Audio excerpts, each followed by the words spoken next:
Góðan daginn. Þá skulum við taka nokkuð valin dæmi úr dæmaskammt 2b. Við byrjum það bara á fyrsta dæminu. Þá sjáum við það að við erum beðin að finna hversu mörg prósent er 210 af 3000. Nú, ef við lítum á það, þá erum við beðin að finna að 210 er af 3000. Nú, til þess að reikna þetta, þá þurfum við einfaldlega bara að finna hver er brot 210 af 3000 og út úr þessu fáum við 0,07. Allt í lagi. Eins og við sáum í völdudæmi 2a, þá er þetta að breyta prósentum yfir í tugabrot og að sama skapi má það breyta tugabrotum yfir í prósentur.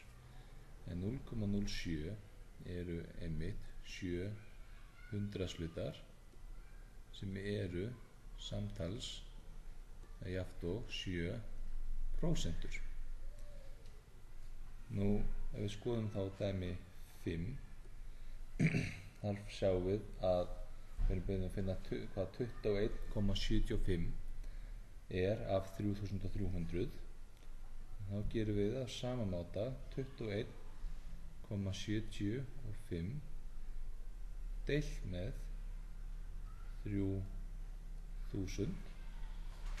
Nú, það gefur okkur 0,00725, en það er þá 0,725%. Allt í lagi. Þá skulum við bara líta á næsta dæmi. Við skoðum dæmi 11. Nú,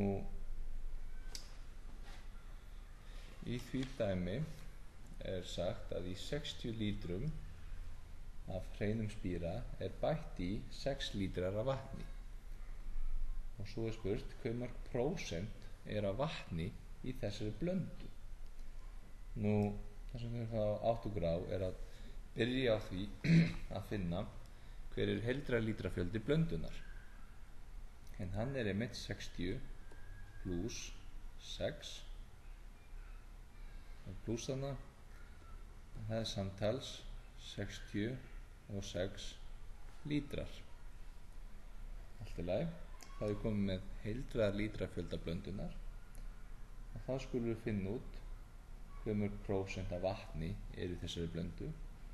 Nú, það eru 6 lítrar af vatni og heildarblandan eru 66 lítrar.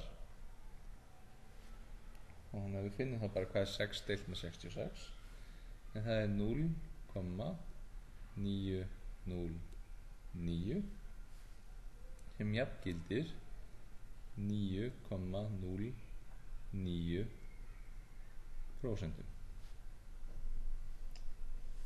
Allt í lagi. Ef við lítum þá næst bara á dæmi 15.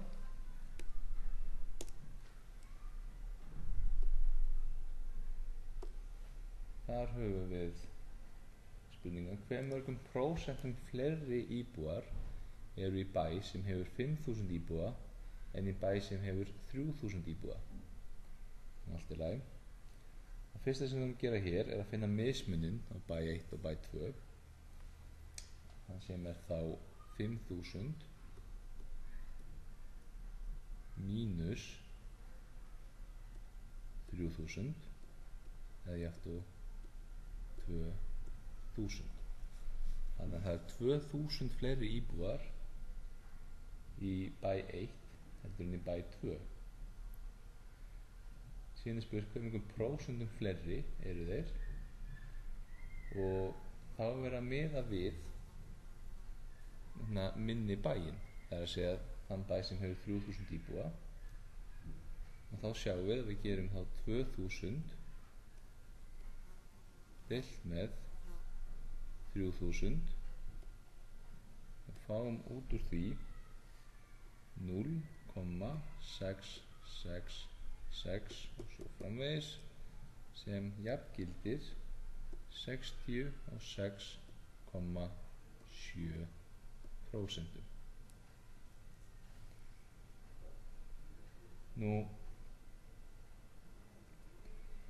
til þess að átta sig á því hvort daginn á að miða við í svona dæmum, þá þarf maður að lesa svolítið í textan og lykillinn er þannig að átta sig á að textin, eins og sé setningin en í bæ sem hefur 3000 íbúa, og það er verið að vitna til þess að við viljum vita fjöldan umfram 3000.